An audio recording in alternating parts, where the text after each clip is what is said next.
Hey, good evening, White Sox fans. Welcome to the very first episode of Hot Takes and Heaters here in the 2025 season. And as you will notice, that I have a new co-host sitting across from me here. We are welcoming Jacob Thome for his first and one and only ever start here with FutureSox. So before we get started, I know you guys are all waiting for some new White Sox content, but we're going to go ahead and start with a little background on Jacob Thome. We're going to give him a chance to talk about himself. So, first off, how you doing tonight, man? I'm doing well. I talked about these earlier, but I have currently no hot water, which is an absolute joy. Glad that we got a heat front to help that. Totally not, but yeah. So week's been fun, but other than that, no issues. Right on. Very, very, very bad timing for a hot water heater to go out. So, before we move on, I'm going to give you a chance to talk about yourself a little bit and give us a little bit of history and why you were here. But first things first, I do want to say that we did take some time to interview a handful of folks, and Jacob here was the guy that won out on the job. And I just want to thank all the other applicants that went through the process with us. Everybody was amazing. All you guys that checked in with us and did that, we really appreciate you. We brought on a couple other guys for some other things as well. So, I think in the future here, I'll probably bring on some guys, probably most of the guys that we interviewed along the way, and just give them a chance to have a moment with us and share their piece. But Jacob, I want to get back to you. You can you give us a little bit of a background on how you got here? I could tell everybody how we went through the interview process, but why don't you just let everybody know what exactly it is that you do, where you're at, and what you got going on. Yeah. So December 16th, 2002, I was born. No, I was kidding. So I graduated from Illinois Media School, formerly of Lombard, now in Rosemont, I believe. Um, and then I graduated from there, did some stuff with the Chicago Dogs and the Windy City Bulls. That was all through school. Went to 670 The Score for a little bit.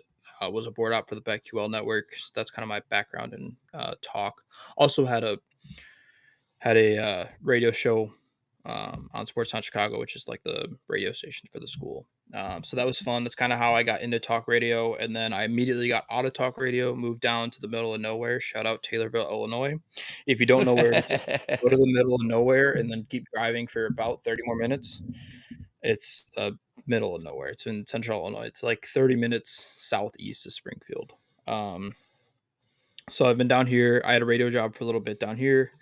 Now I'm the play-by-play guy, completely different lane in sports media for the University of Illinois Springfield, who starts their baseball season this weekend at home. Did not start, but their home opener is supposed to be this weekend.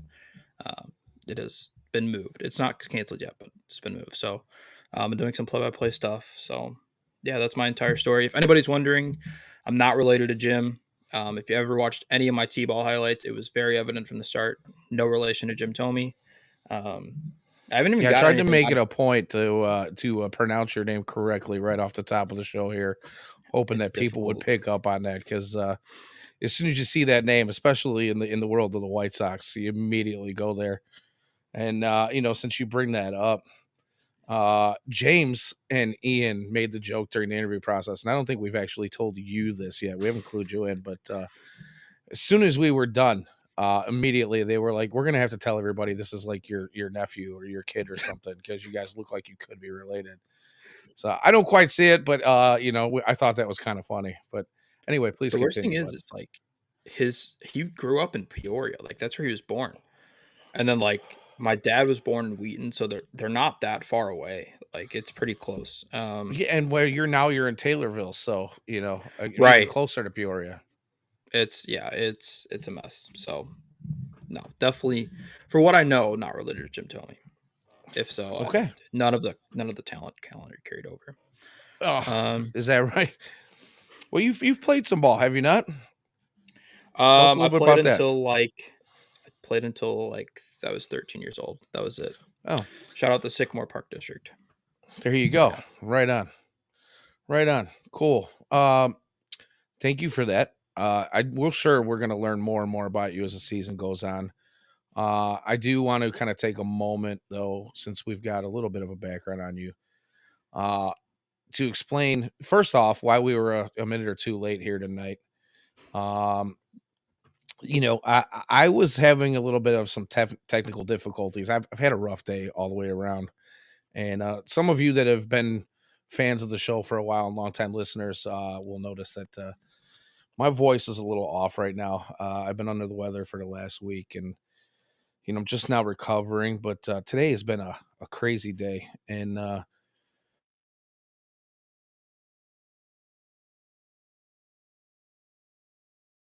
this is kind of spring training for all of us. So yes, we are so back. Pasty tacos. By the way, to everybody in the chat, thanks for checking in. James, thanks for pointing out that I am back from the dead. Yeah. So really quickly, the reason that we went on a hiatus for so many months there was I did have some health issues, but I'm not going to get into all that. It's a long story. Um, it's good to be back. I was given a clean bill of health recently, aside from the respiratory thing that I've got going on right now. But I just want to thank you guys for checking back in with us and sticking it out, and we really appreciate you. On that note, I do want to point out that super chats are open as they were before. So if you feel so inclined to, have a comment highlighted, or if you think you feel like you like the content, by all means, give us a shout out. I'm not going to pander too much. I just want to let you know that it's there. And I think we're about ready to get into some White Sox baseball. What do you think, Jacob? Something like that. Should be in a very interesting season. I'll leave it at that. We'll get into it. Well, yeah. So, as we get into the season, we are going to start. We're going to have a couple of new segments here that we haven't had before. I wanted to bring up that Jacob has brought up a really cool thing that we haven't done here yet at Future Sox, and I think we're going to have a 2025 White Sox bingo card. So be on the lookout for that.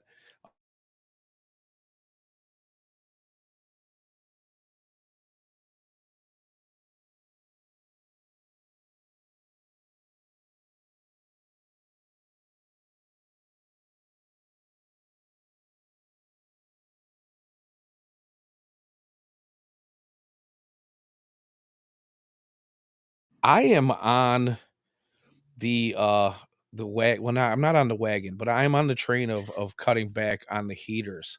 So I'm hoping to be rid of the heaters before the season is over this year, and I don't want to change the name of the show. So what we're going to do is we are going to have the heater of the week that we're going to do. So when a guy gets hot, I'll pick a guy, Jake will pick a guy, and we'll talk about that heater. And hopefully we're not running over the same stuff over and over again, and that there actually is somebody on a heater each week. But this we might be going out on a limb with this one here with this 2025 roster. So but again, all suggestions are going to be well received from all of you guys. Yeah. Um, so Jacob, why don't you kick us off with what you want to talk about this week? What do you Yeah. what do you what do you what are you wanting to get into? I think we want to recap the off season just a hair, correct? Yeah. I think we should just kind of briefly go over it. It was a very lackluster off season, but you know, when you win 41, when you lose, sorry, win 41 games. If I can get words out of my mouth, that'd be great. It's good for this profession. It is it is Um, it is opening day for us here. So, right? hang in there. We're gonna get through this together. We're gonna build a rapport and figure this thing out. But hopefully everybody sticks around while we do that. Because like I said, it's been a day, man, and we're a little unprepared. So hang in there, guys. We got it. Um, so obviously this off season and the past year or so, there's been a lot of changes within the White Sox organization. We saw the White Sox bring in a pitching coordinator last year in Brian Bannister. Uh, This year, we're seeing a new pitching coordinator, or I'm sorry, a new a hitting coordinator, and I just wanted to know if you had any thoughts on that, and where do you see that going?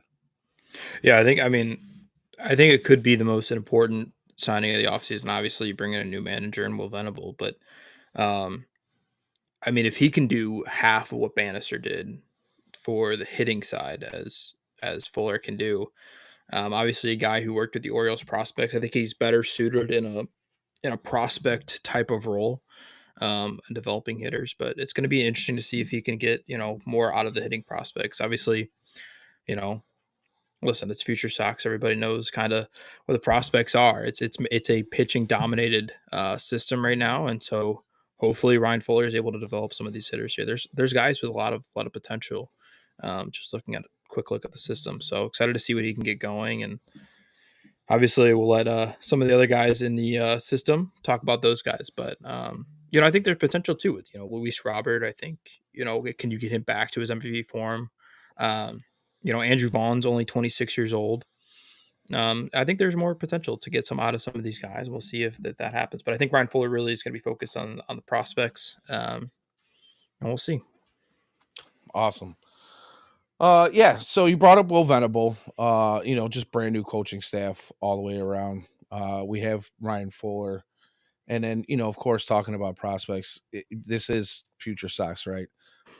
This Hot Takes and Heaters is the MLB centric show for the site, but part of the reason that the show exists is that Future Sox has been covering prospects for close to 20 years now. I don't remember the exact date of when they started their blog, but you know, kind of find that there's no reason to not continue covering the guys that you started covering as kids. So that's kind of what we're here for. Uh, this time of year, more than any time of year, being spring training, and especially with the roster the way it's constructed right now, there's gonna be some overlap until we get the season started and we know exactly what the 26 man looks like. So, oh, thanks, Beef. Appreciate it. Uh, it's good to be back. Let me just say that. Thanks for all the shout outs, guys. I appreciate that on Twitch, Twitter, and right here. Um, yeah, man. Right now, being that there's going to be some competition in camp, right? And a lot of that competition is going to be amongst prospects that are trying to crack the roster. So I hate to say that we're probably going to roll over some of the same content that you might find with Ian and James, and of course, with the Roundup guys as well, and Jeff and Elijah. But again, bear with us. We'll get through spring. We'll figure out how these competitions are going, where they're looking, and we'll kind of run over it until we get started on regular season and the final 26 man, at least for opening day, is announced. And I'm sure we're going to see a lot of roster churn throughout the season as well too. So tonight's show, I'm gonna kind of lean on Jacob a little bit here because I really, we don't know much. I mean, we had a quick interview, and we spent a Saturday with 8 different guys for over about a 2.5 hour period. So it left us about 15 minutes with each guy. So I'm gonna kind of lean on you a little bit here. I'm gonna go ahead and throw you into the fire for your first show, Let's dude. do it. Today we decided that we were going to call out the corner infield positions and the battles that we see there because quite frankly those look like they're going to be the biggest contested spots on the field right now. Maybe not so much first base, although there is some competition with some especially a one or two new names that have been thrown in the hat here in the last week or two. So why don't you go ahead and start with that first base, and let's run down that line of guys that we think are in competition for that, and let's give a little bit of thoughts on how you think that's going to go. Yeah, obviously everybody knows Andrew Vaughn, right? That's the mainstay there, and personally, I believe he's going to stay there. I put out some tweets today talking about kind of crapping on Tim Elko a little bit, um, which is never great. I hate cat. Obviously, as a Sox fan, I want to see him do well, but just not a huge. I understand, kind of. I think he's the most. I'll put this kind of heavy, but I think it was overrated prospect in the White Sox system from a fan standpoint. I think fans overrate him a little bit. Um, but you have Andrew Vaughn, who obviously you kind of know what he is at this point. They bring in Joey Gallo, which is kind of an interesting piece. He was bad last year, but former two-time All-Star. He's got pop. The aforementioned Tim Elko, little Bobby Dahlbach option. Bobby Dalbeck. That's a I don't know if I have the accent for that. Yeah, sorry, Ian. Hate to, poop on Elko, but again, would love to see him pan out. Again, I'm a Sox fan. If he hits, 30 home runs and hits 300, I will be rightfully wrong. But first is kind of an interesting position. I just don't know. I mean, really looking at back at last year, Andrew Vaughn was their best hitter, which is, Oh, again, of the bars where's to clear. Beefoff on that? See, he's in the chat. It's his favorite player.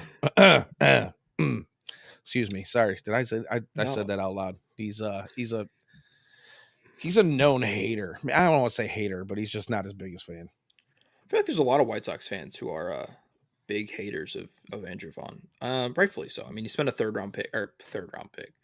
overall pick on a guy, and yeah, that's what we've gotten out of him. But I think when you look at it, he was the best hitter on the Sox last year. Just looking at the stats, so I just don't see anybody beating him out. Now, I think a lot of people are up on Joey Gallo right now, but like you look at his stats last year, they were not great.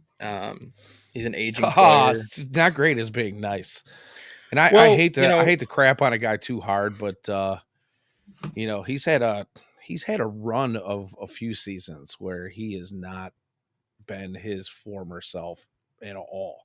So I am not a particular big fan, although I feel like again, we talked a little bit about Ryan Fuller earlier.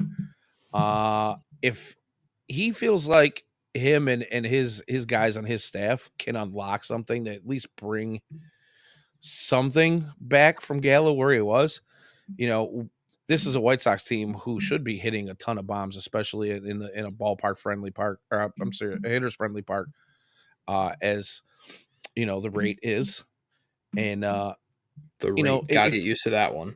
yeah, it's not G rate, it's G rate sounds too close to great, but they didn't change that arrow pointing down, did they? Oof. But yeah. I mean, it's got to But go up, right? It can't get worse. Is that the hope there? I think we said that in 23 as well. So I don't really know. I'm Might have not said it gonna in 22 I'm when not they gonna went put 500. that stink out there. I'm really not, dude. Like you know what? I feel like I've said that many times in the past, and you know the White Sox say hold my beer, so I'm really not gonna go there.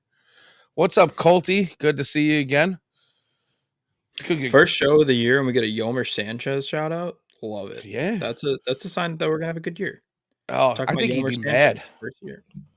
Yomer Sanchez coming back to the White Sox for Andrew Vaughn, and he just got all his buddies back. He's got Tim Anderson over there. He's got Yoan Moncada and Yomer all together with the Angels organization.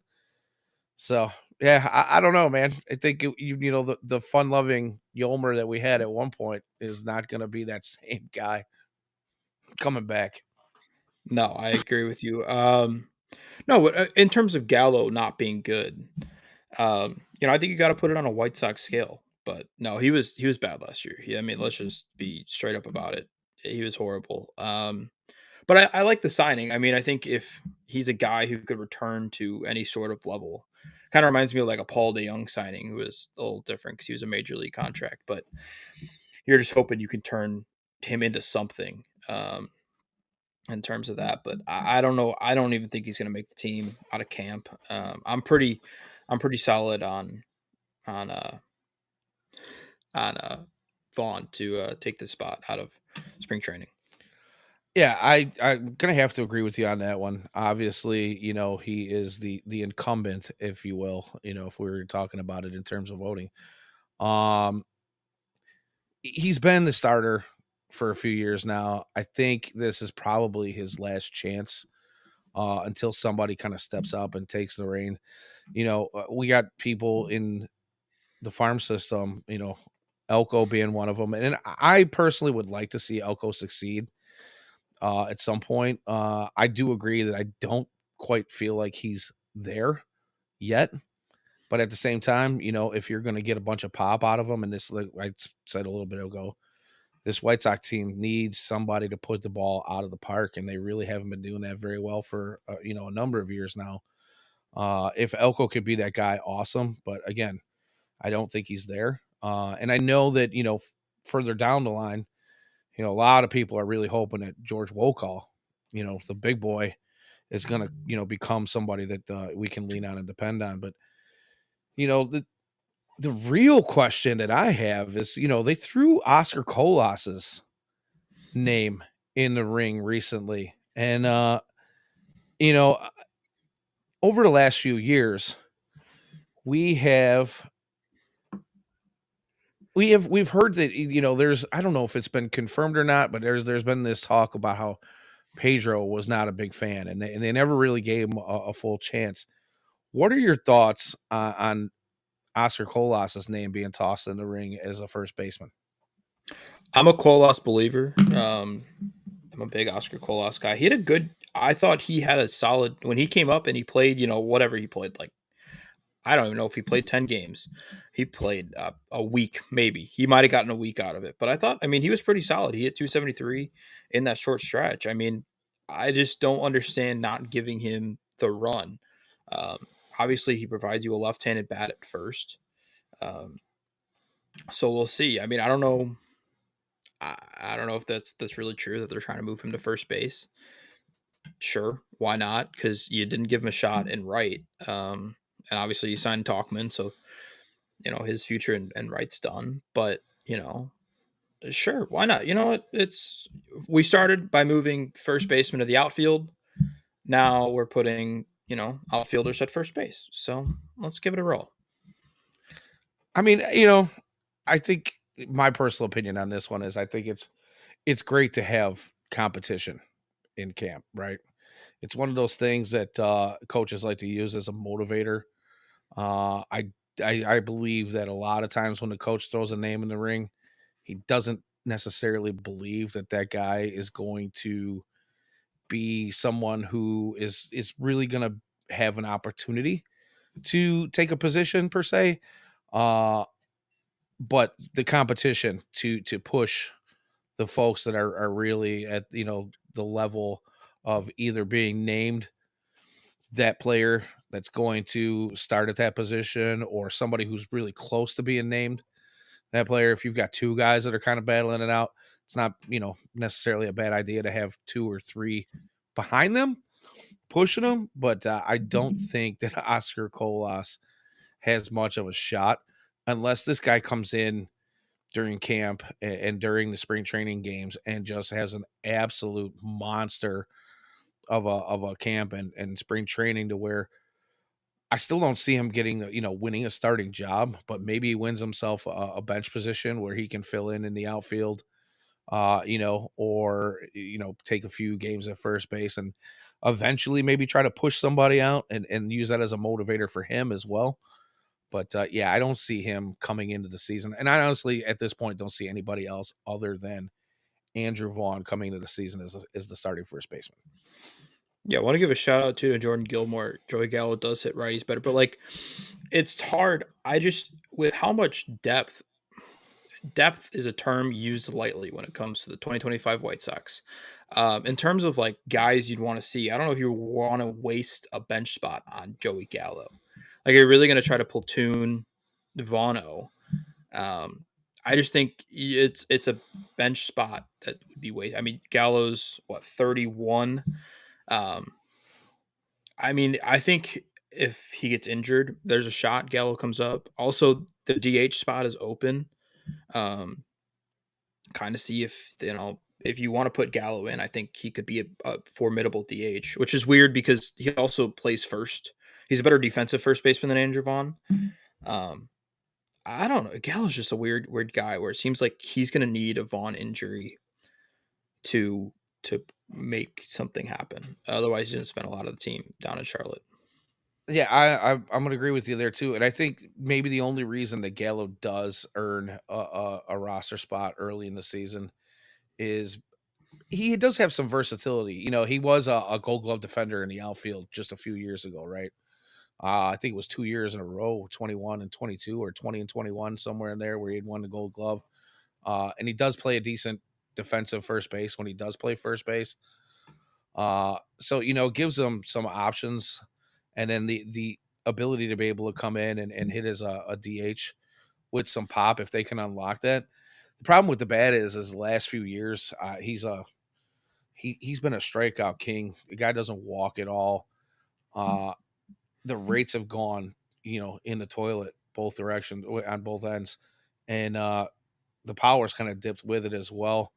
So I personally think that this White Sox team is they revamp the system. I think they're trying to get away from that free swinging guys chasing pitches, striking out on junk.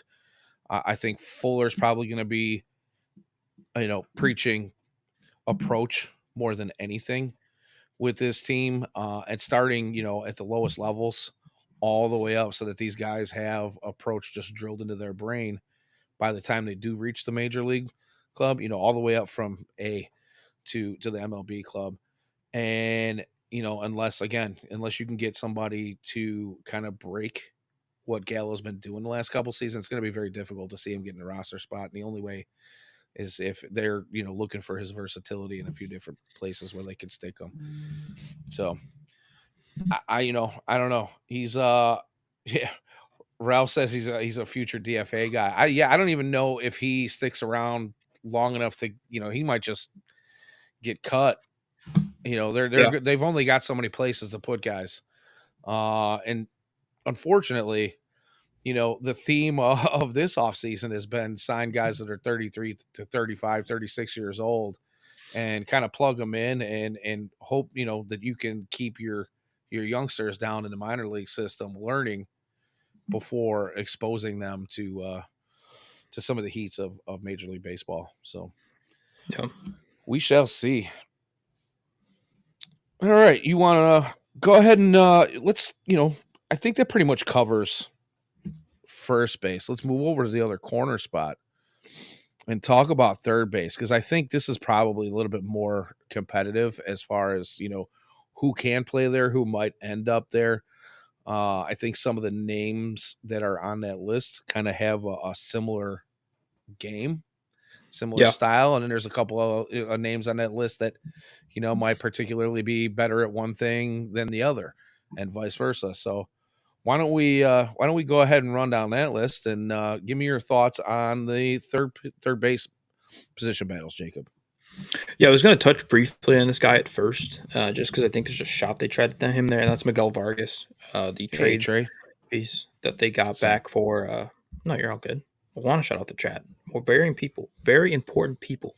Voice and the mouth and the head just aren't working tonight. it's you know what? It's not Spring training connecting, for all of us, brother. We'll right? get it together Gotta get next used to week. it. But no, I think if Vargas is a guy that they're hoping that can bounce back. I'm big on Miguel Vargas. I think I think there was something there in LA, but I think when you get traded mid-season to the Dodgers to the White Sox, I think that does a little bit on your mental health. For the right Not reasons. completely For the right destroy it. reasons. Um, so you move him over.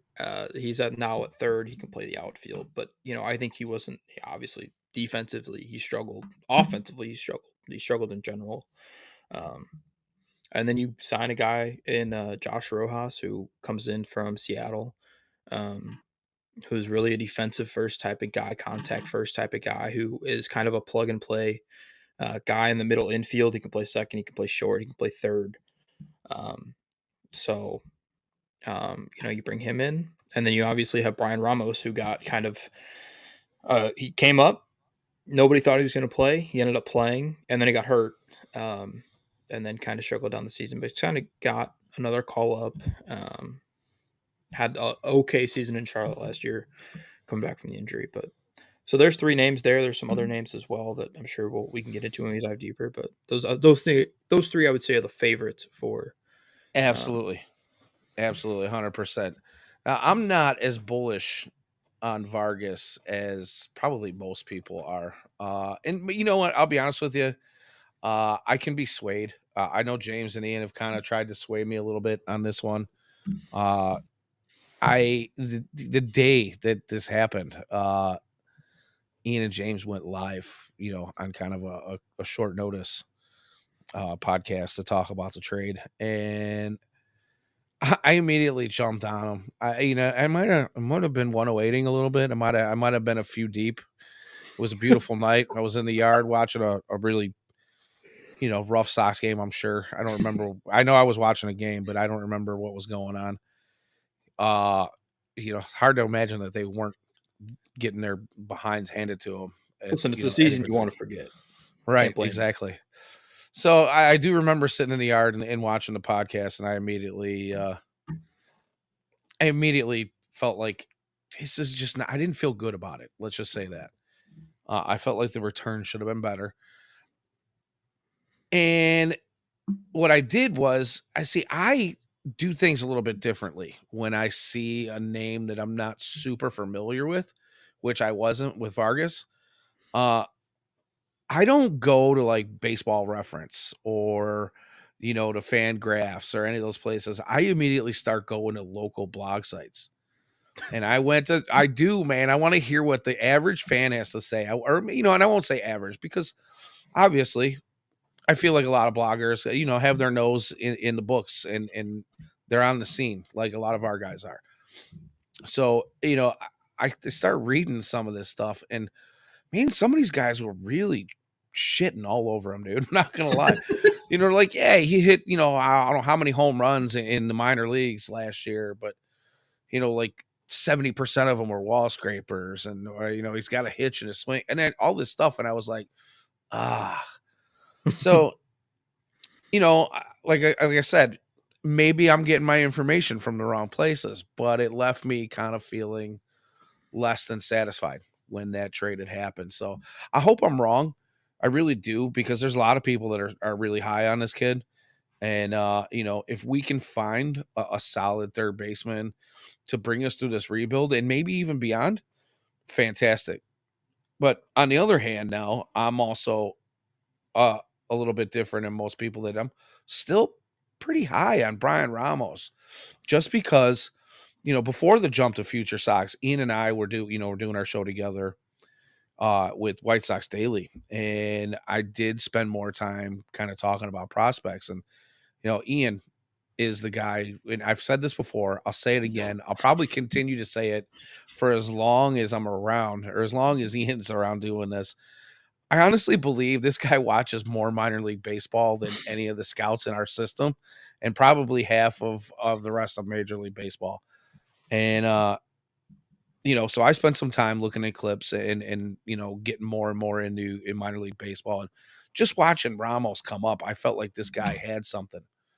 He really had something, and he was dealt some tough injuries, and just nagging little minor stuff even that kind of keeps you from being 100%. And I'm hoping that we get a glimpse of the guy that I think he can be at some point, because we're getting to a point now where he's going to be out of options and he's got to figure it out. So uh, I don't know how that's going to go.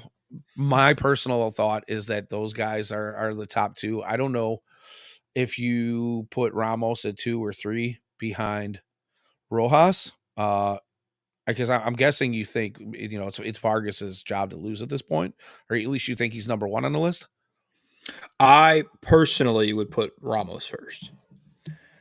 I think Vargas makes the team, but I think Ramos is the opening day starter. So Really? I'm right there with you. Yeah, actually, Okay. and I'll break this into more of a hot take. This is going to be one of my hot takes for later in the year, but I think It's in Ramos the is the it's in the most name of the show, dude. So right. throw him out Let's there. get going. I think Ramos is the most likely of like the top prospects. Montgomery, Cuero, Teal, any of the pitchers to break camp and make the opening day roster. I think Ramos is the most likely. Oh, all right. Cool. Cool.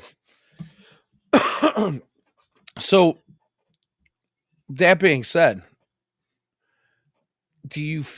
I don't. I guess my question is more. It sounded like you were pretty hot on Vargas. My question is more: do you feel like this is a last chance for Ramos? Opening day start, like put him out there, see how he does for a few weeks. If it doesn't work out, they're gonna like. What are your thoughts on that? What do you think they're gonna switch to Vargas? Do you think they're gonna kind of go back and forth with him? Because that's the last thing I want to see. I want to see whoever's playing there. I want to see them playing every day. I want them to get their bats and get comfortable, and I want the defense to be comfortable with each other because it makes a difference. The guy you're playing next to every day as a third baseman, if you're playing next to the same shortstop or the shortstop's playing next to the same third baseman or the same first baseman is taking your throws, you know what I mean? Or you're turning two with the second baseman, the same second baseman. I think that chemistry needs to be there. And I don't know. I just give me your thoughts on that. Yeah, I don't know. Vargas is for me a DH. He's what profiles as the opening day DH, and I know Getz has come out. Um, Venable, I think, has said it too that they want to keep DH open and they want to roll a couple guys, but like Vargas was a highly negative player at third base last year. My gosh. Um, and so that was kind of my thought is I don't know if he can play third. I think at this point I have more trust in him playing first um, over a guy like Elko and um, Joey Gallo. Colas, There we go. Joey Name got to Gallo. the Colas too. And DH. I don't know if I can trust him at third. I don't know if I can trust him in left. Obviously they steal Benny before they put him in left, but um, Yeah, yeah, that's paying Benny way too it's much money to not play, yeah, unfortunately. right. So I don't know. I don't know if he starts the year in Charlotte. I don't know what his options are looking like either. I should know that information, but I don't. So I don't know if he They're starts the year in both. Charlotte. I don't know what to do, I but think him and Ramos are both pretty close to out of options, if not yeah. on their last option. So, if anybody in the chat has that info, please by all means throw it out there. Be happy to give you a shout out. Also in the chat, Ralph Waldo here says the Vargas trade was light, and no one can argue against that. Gets panicked. How do you feel about that? You remember the Vargas trade? You remember what happened and Yeah, I was high on it at the time. Um, I liked Vargas, former top 100 prospect. I didn't go to the blogs like you did. Maybe I should have. By the way, you're kind of downing yourself a little bit, going, I go to the blogs and Vargas I just was want to hear getting what shit the on. Like Everman has to say. That's all. they were right. I mean, so far they were right. Vargas was awful last year. Maybe you're onto something. Maybe we need to start going to the blogs. I think you're onto something. But no, I mean, looking at the trade, it was clear that they needed a bat. I think that was the issue at the deadline was they wanted a trade out of Fetty, but they needed a bat, and nobody wanted to give up a bat. So I think they kind of looked at their options, decided that Vargas was probably the best shot, plus two flyers, and that's what they took. And if you want to say gets panicked, I don't think that's necessarily an unfair statement. I think that's this is we'll get into this later. This is someone who's very high on Chris Getz, which is going to be probably the ultimate hot take of the season. But yeah, I think it was a bad trade looking back on it. Now I don't You're I you're you're high on Gets. Is that what you said? yes, that is what I said. We'll break I, that I down. just I want to make sure I heard that right. That's all. I No, just no. I am on record saying that I think Chris Getz worked this out. okay. I know there's some people in the chat that will probably agree with you, and then I know there's other people in I the don't chat think just there's because. anybody in the chat that will agree with me. Oh no, I promise you, we had James Hesserman in the chat earlier, and you know, and James and we're active on social media together. James is he's the admin, the main admin over on Facebook for White Sox Debating Cage, and he's pretty knowledgeable guy, and he also is a pretty high on gets in most instances. So I know that you're not alone in that for sure. But I remember that trade, and I felt like to me that they felt like they got Fetty for next to nothing. So they were okay with not getting super high value out of him, right? They kind of picked up a guy who was they basically felt like they were given a chance, even though he came off a phenomenal season. coming from overseas. But I think that's kind of what if I don't want to say they panicked. I just think they were okay with maybe taking less than what he was probably worth in my eyes anyway. But I'm not an MLB GM. So, I don't get paid the big bucks to make these moves. Yeah, no, I think I mean, like I said, I think it was okay. One part I won't agree with is the fact that I think Chris gets more hate for trading Kopech, and then like Kopech turned it on for the Dodgers, but I don't think Kopech ever would have become that player with the Sox, which is kind of unfair too because he was starting to turn it on. Like he had like a really good week and then got traded. Um, that's what happens when you start to listen to your pitching coaches. Just saying. See, I was But just gonna say that's been the thought of a lot of people here at Future Sox is the guy had the potential, all the potential in the world, and just kind of did things his own way. So, uh, when you start to see the turnaround, literally right before he gets traded, the thought was that maybe he just started listening. He started yeah, doing the things he was being told to do, and lo and behold, I mean, those last couple of appearances for the White Sox, he was outstanding. And then they make the move, and you're like, oh, like why couldn't we get that guy the whole time? and then he So lights it up in LA. right, right, looks really good. Aside, I mean, he had a blow up in the playoffs, but I mean, those things tend to happen. You're not going to be on every single appearance. So I want to hit up a couple of things here in the chat really quickly. We got Steve Z 5000. Thanks for checking in. Great Says name. Ramos had it is really. Ramos had a rough start last year, and I think they got Vargas to cover their ass. Then Ramos turned it on and produced like he does every year. We almost got Jordan Walker, another third baseman. Just a thought. I mean, yeah, again, as Jacob and I have been talking about, we both kind of agree that we think Ramos is the guy out of the gate this year. Let's just hope that he can produce the way we know that he can. Uh, Ian. Oh, Ian talking. I guess he's commenting on our Michael Kopech stuff here. Crazy what happens when you don't throw your fastball 85% of the time. Yeah, You I mean mean, 99 in the top part of the zone doesn't work against every single hitter in the MLB? Tends no, to be especially now with strong. all the guys that have all the tech in the world to pick up on that. They're working on this stuff in their off-season facilities, and your cameras and everything, biomechanics, the whole nine yards. Most of these guys can catch up to 99 these days. Right. Well, I know we usually typically go about an hour. We're at about we're getting close to the 45-minute mark here. Uh, I'm just going to tell you that because of the past week being sick and the day that I had today, I'm not super prepared. So I'm going to ask you, is there anything else you wanted to touch on tonight? And I do don't think you? so. I Cool, think that's about cool, it cool. for going around. Yeah, well, We'll go do our ahead. jobs next time. We'll do some more research, maybe hit on some middle infielders, and yeah, we'll have a. By the way, I want to touch on Ian's comment. I'm pretty sure that Chris Getz was on record saying that he hates our team last year. Just putting that out there. Pretty sure Chris Getz said that he hated the team last year. Yeah, yeah, we love our guys. Is probably, I mean, but then again, this is the organization where we waffle on things. Kenny Williams and Rick Hahn kind of played their cards close to the chest. Kenny more than Rick. And now we've got Chris Getz who kind of just says whatever is at the top of his brain at any given moment, and you're like, huh?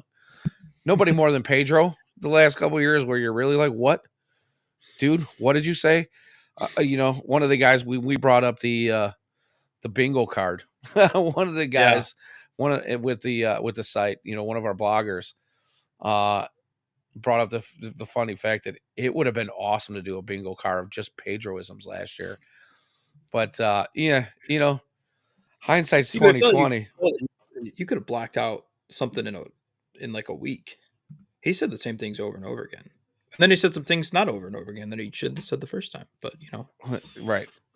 Right. And to be honest with you, some of the crazy dumb things that he said would have been completely unpredictable to even be able to put on a bingo card for somebody to be able to block out later on.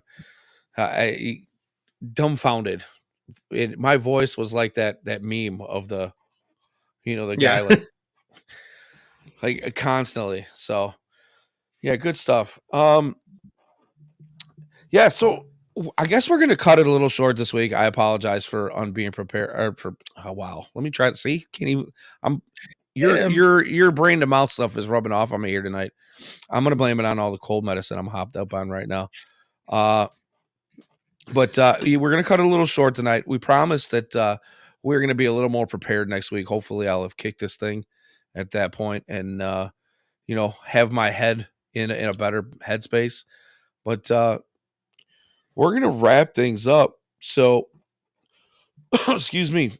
First off, I'd like to say thank you for everybody coming in after such a long layoff here. We really appreciate you guys checking in. I see a lot of my regulars in here tonight. I'm hoping to see more of them next week. As you know, Nick has moved on to other things. He is still doing his thing with his partner over at Good Guys Talk Back. And, during my health scare, he were off for a while. He decided to take that time off to jump on a new adventure. So if you guys want to check out Sox and Sober podcast for our old friend Nick Morawski, please go ahead and do that. While you're here, if you're not here, if you're listening to us somewhere else, if you want to catch all the recordings from myself, from Jacob, from the guys that are on Sunday nights, Ian and James, any of Ian's highlights that you're going to see throughout the season, we're going to be seeing a lot more of those again.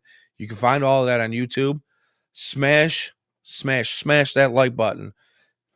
I understand if you don't want to donate in the super chat or jump on our Patreon, which is available on our website as well. For $2 a month, you can go ahead and subscribe to Patreon and get all our exclusive content.